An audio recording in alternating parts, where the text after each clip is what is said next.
नर्मदे हर सूर्य कुंड माँ नर्मदा के पावन तट पर विराजमान भोलेनाथ। सूर्य कुंड के ऊपर विराजमान हमारे महादेव बाबा के दर्शन करिए। ये भोलेनाथ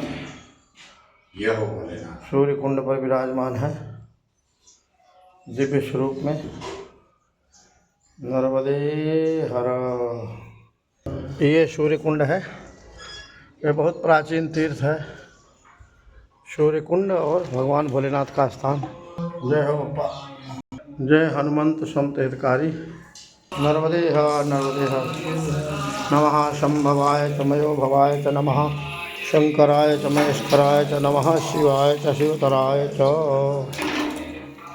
जय भोलेनाथ भोलेनाथ। जय हो भोलेनाथ की जय हो। महादेव।